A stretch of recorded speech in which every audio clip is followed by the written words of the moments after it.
Friends, अस्सलाम वालेकुम। तो कैसे हैं आप लोग? तो दोस्तों, मैं उम्मीद करता हूँ कि आप सब बखैर आफियत होंगे और जहाँ भी होंगे रब के हिफ्ज़ व अमान में होंगे।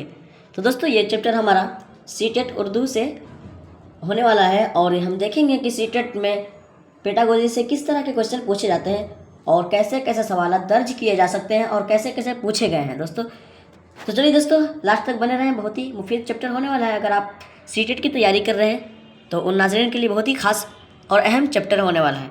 तो दोस्तों, चलिए चलते हैं सवालों की तरफ। सवालों की तरफ बढ़ने से पहले छोटी सी रिक्वेस्ट करूँगा, जो अब तक सब्सक्राइब ना किए हो तो ज़रूर सब्सक्राइब कर दें और ज़्यादा से ज़्यादा हो सके तो शेयर कर दें। तो चलिए साथियों, चलते हैं अपने सवालों की तरफ। सवाल नंबर 1, इसमें पूछा गया कि निसाब को इस्लामी इक़दार में ढालने के लिए किसकी ज़रूरत होती है।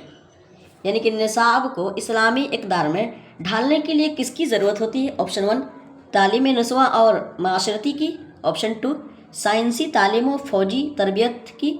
ऑप्शन 3, कुरान व हदीस की तालीम की। ऑप्शन 4, समाजी तालीम व तरबियत की। तो दोस्तों, सवाल नंबर 1 का हमारा बिल्कुल करेक्ट आंसर होगा कि निसाब को इस्लामी इक़दार में ढालने के लिए किसकी ज़रूरत होती है। तो दोस्तों, कुरान व हदीस की तालीम की ज़रूरत होती है, क्योंकि निसाब को इस्लामी इक़दार में, ठीक है, इस्लामी तर्ज तरीके पर ढालने के लिए कुरान व हदीस की तालीम होनी बहुत ज़रूरी है दोस्तों। तभी हम निसाब को हम इस्लामी इक़दार पर ढाल सकते हैं। तो हमारा ऑप्शन 3 बिल्कुल करेक्ट आंसर हो जाएगा साथियों। चलिए सवाल नंबर 2 को देख लें। सवाल नंबर 2, इसे पूछा गया कि दर्ज झेल इसमें मुबालगा की तारीफ़ करें। ठीक है, दर्ज झेल इसमें मुबालगा की तारीफ़ कीजिए कि इसमें मुबालगा की तारीफ़ क्या होती है ना। ऑप्शन 1, जिस इसम में फ़ेल पाया जाए। ऑप्शन 2, जिस इसम में मफ़ऊल की खासियत पाई जाए। ऑप्शन 3, जिस इसम से आलात मालूम हो।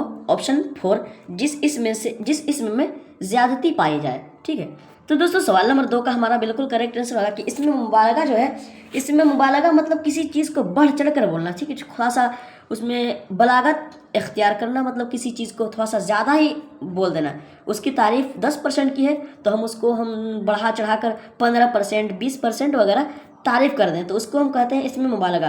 तो यहाँ पर ऑप्शन 4 हमारा बिल्कुल करेक्ट आंसर हो जाएगा साथियों, क्योंकि जिस इसमें में ज़्यादती पाई जाए, किसी भी चीज़ की ज़्यादती पाई जाए, तारीफ़ की ज़्यादती या किसी भी चीज़ की, तो हमारा ऑप्शन 4 बिल्कुल करेक्ट आंसर होगा कि इसको इसमें मुबालगा कहते हैं। सवाल नंबर 3, इसे पूछा गया कि इल्हामी या अबदी उलूम, ठीक है, इल्हामी या अबदी उलूम इंसान कहाँ से हासिल करता है। इल्हामी और अबदी उलूम इंसान कहाँ से हासिल करता है। ऑप्शन 1, कुरान और सुन्नत से। ऑप्शन 2, तफासिर से। ऑप्शन 3, तजर्बा से। ऑप्शन 4, उलमा से। तो दोस्तों, सवाल नंबर 3 का हमारा बिल्कुल करेक्ट आंसर होगा कि इल्हामी या अबदी मतलब हमेशगी वाली इल्म कहाँ से हासिल करता है। तो ये कुरान और सुन्नत से। ठीक है, कुरान और सुन्नत से, यानी कि कुरान और हदीस से इल्म अबदी हासिल करता है। अबदी मतलब हमेशगी वाली, जो कि दुनिया में भी काम दे और आखिरत में भी काम दे। तो हम कुरान और सुन्नत से ही ये इल्म हासिल कर सकते हैं। तो हमारा ऑप्शन 1 बिल्कुल करेक्ट आंसर हो जाएगा साथियों।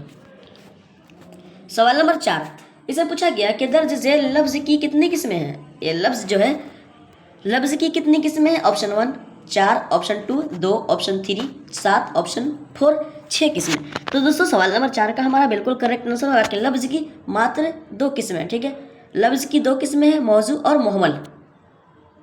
एक होता है मौजू, ठीक है, मौजू हो गया, और दूसरा मुहमल। ठीक है, लफ्ज़ की 2 किस्में, तो लफ्ज़ मौजू और लफ्ज़ मुहमल। तो हमारा ऑप्शन 2 बिल्कुल करेक्ट आंसर हो जाएगा साथियों सवाल नंबर 4 का।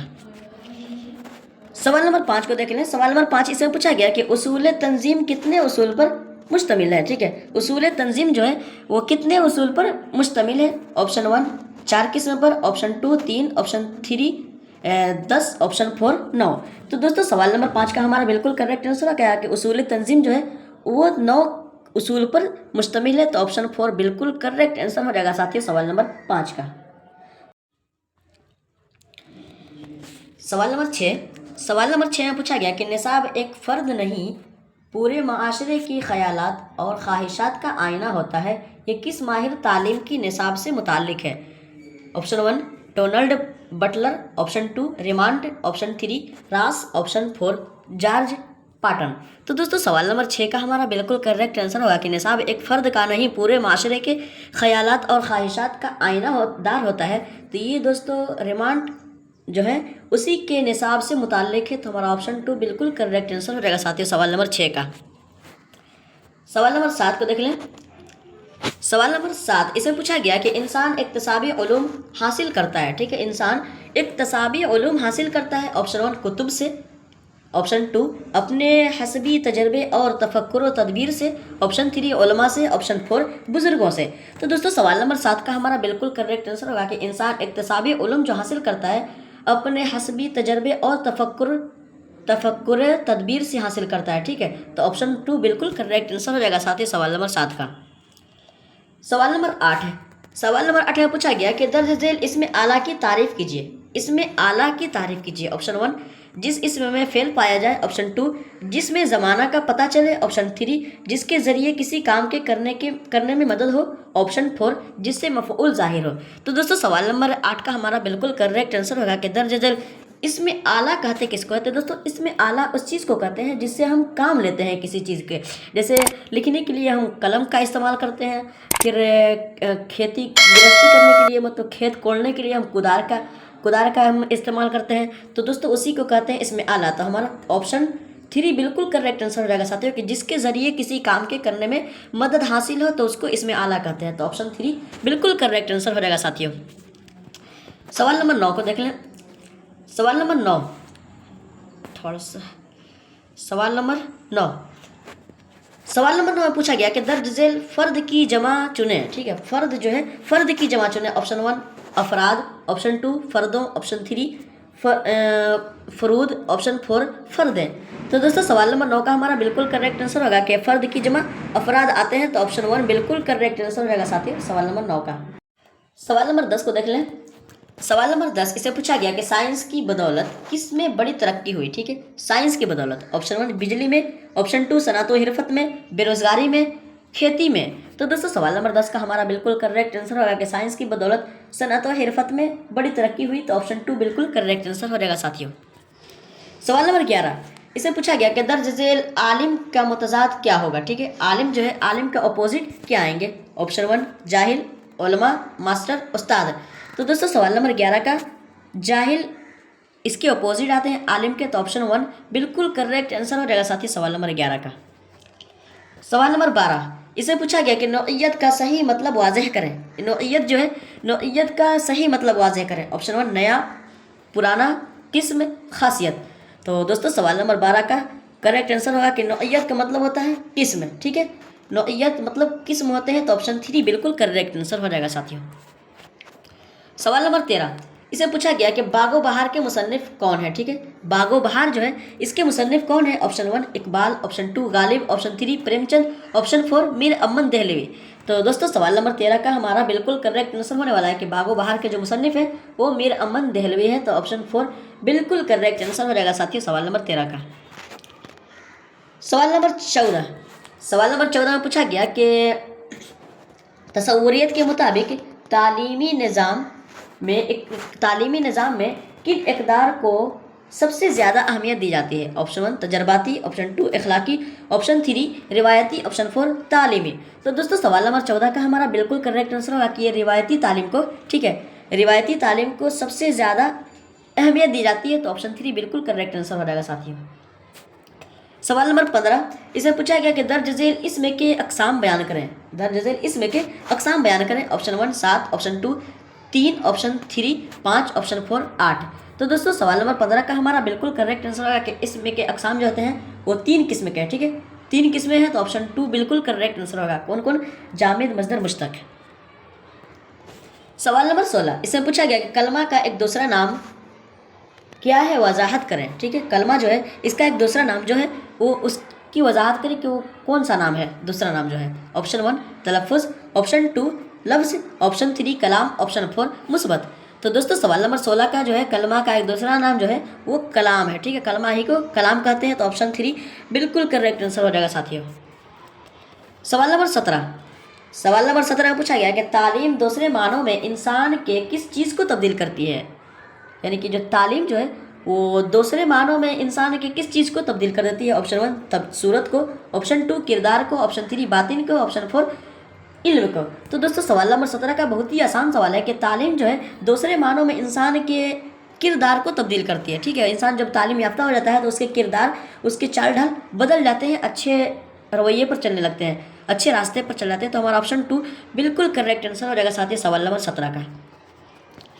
सवाल नंबर 18, सवाल नंबर 18 में पूछा गया कि निसाब की तैयारी के कितने मदारिज होते हैं। ठीक है, इंसान निसाब की तैयारी एक ही होनी चाहिए कि निसाब की तैयारी के कितने मदारिज होते हैं, कितने मदारिज हैं। Option 1 5, option 2 7, option 3 2, option 4 3। तो दोस्तों सवाल नंबर 18 का हमारा बिल्कुल करेक्ट आंसर होगा कि निसाब की तैयारी के कितने मदारिज हैं। तो ये दोस्तों 5 मदारिज हैं। ठीक है, निसाब की तैयारी के 5 मदारिज हैं। तो ऑप्शन 1 बिल्कुल करेक्ट आंसर हो जाएगा साथी सवाल नंबर 18 का। सवाल नंबर 19, इसमें पूछा गया कि निसाब डॉट डॉट डॉट और के नज़रियात का एक दूसरे के साथ गहरा ताल्लुक है। ठीक है, निसाब डॉट डॉट डॉट और के नज़रियात का एक दूसरे के साथ गहरा ताल्लुक है। ऑप्शन 1 तालीम, ऑप्शन 2 शागिर्द, ऑप्शन 3 उस्ताद, ऑप्शन 4 माशरे।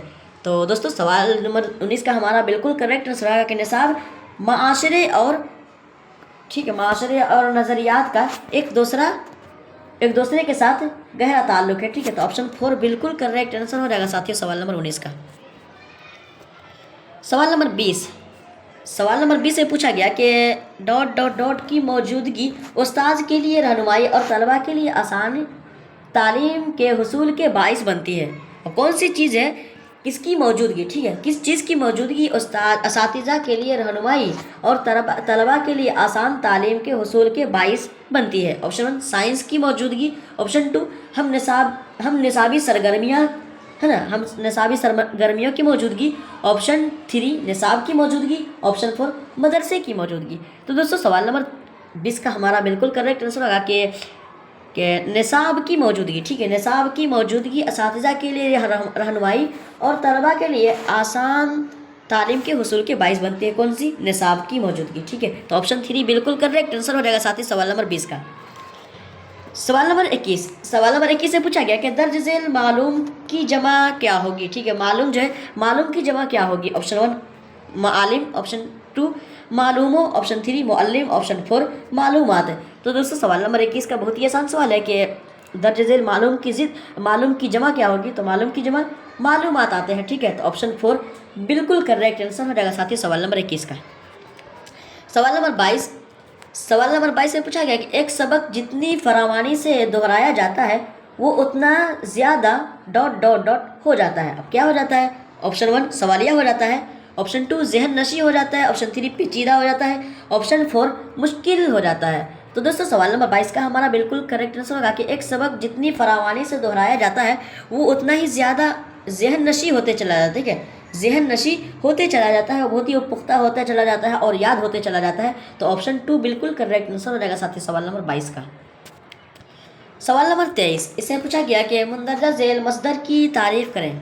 ये मसदर जो है, मसदर की तारीफ़ क्या होती है वो बयान करें। ऑप्शन 1 वो इसमें है, मसदर वो इसमें है जिससे कोई चीज़ बने। ऑप्शन 2 मसदर वो इसमें है जिस पर फ़ेल वाक़ हो। ऑप्शन 3 मसदर वो इसमें है जिसके ज़रिए फ़ाइल सादिर हो। ऑप्शन 4 मसदर वो इसमें है जिससे कुछ ना बने। तो दोस्तों सवाल नंबर 23 का हमारा बिल्कुल करेक्ट आंसर होगा कि मसदर वो इसमें है। ठीक है, बनावट के एतबार से इसमें की 3 किस्में हैं, जामिद, मसदर, मुश्तक। तो मसदर वो इसमें है जिससे कोई चीज़ बने। ठीक है, तो ऑप्शन 1 बिल्कुल करेक्ट आंसर हो जाएगा साथी सवाल नंबर 23 का। सवाल नंबर 24, इससे पूछा गया कि भीमराव अंबेडकर के वालिद का नाम क्या था। ये भीमराव अंबेडकर जो है उनके वालिद का नाम क्या था। Option 1 Ramu Sakpal, option 2 Bhimrao Sakpal, option 3 Maloji Sakpal, option 4 Ramji Sakpal. तो दोस्तों सवाल नंबर 24 का हमारा बिल्कुल करेक्ट आंसर होगा कि भीमराव अंबेडकर के वालिद का नाम रामजी सकपाल था, मालोजी इनके दादा का नाम था। ठीक है, मालोजी सकपाल इनके दादा का नाम था। तो ऑप्शन 4 बिल्कुल करेक्ट आंसर हो जाएगा साथी सवाल नंबर 24 का। तो चलिए सवाल नंबर आखिरी को देखते हैं, सवाल नंबर 25 को। सवाल नंबर 25 से पूछा गया किस नज़रिए के मुताबिक इंसान में शऊर, अक्ल, ज़हानत, हाफिज़े, गौर फिक्र, इस्तदलाल जैसी सलाहियतें मौजूद होती हैं, है ना। किस नज़रिए के मुताबिक। ऑप्शन 1 जहनी मुआफ़िकत का नज़रिया, ऑप्शन 2 जहनी मुताबिकत का नज़रिया, ऑप्शन 3 जहनी इंज़िबात का नज़रिया। ठीक है, तो दोस्तों सवाल नंबर 25 का हमारा बिल्कुल करेक्ट आंसर है। यहाँ पर 3 ही ऑप्शन दिए हैं। तो दोस्तों सवाल नंबर 25 का ऑप्शन 3 जो है ये बिल्कुल करेक्ट आंसर हो जाएगा साथियों, क्योंकि ज़हनी इंज़िबात जो होता है, ज़हनी इंज़िबात का नज़रिया जो होता है तो इंसान में शऊर, अक्ल, ज़हानत, हाफिज़ वगैरह पैदा कर देता है। तो ऑप्शन 3 बिल्कुल करेक्ट आंसर हो जाएगा साथियों सवाल नंबर 25 का। तो चलिए साथियों, thank you so much all everyone इतने देर तक बने रहने के लिए और अपनी तैयारियों को मुकम्मल तौर पर मजबूत करने के लिए। तो चलिए साथियों, मैं उम्मीद करता हूँ कि आप सबके इल्म में मज़ीद इजाफा हुआ होगा और आप सबकी तैयारी बहुत अच्छे तरीके पर चल रही होगी। तो दोस्तों चलते हैं, मिलते हैं अगले चैप्टर में अगले सवालों के साथ। तब तक के लिए अपना ख्याल रखें और इस नाचीज़ को भी अपनी दुआ में याद रखें। अल्लाह हाफिज़।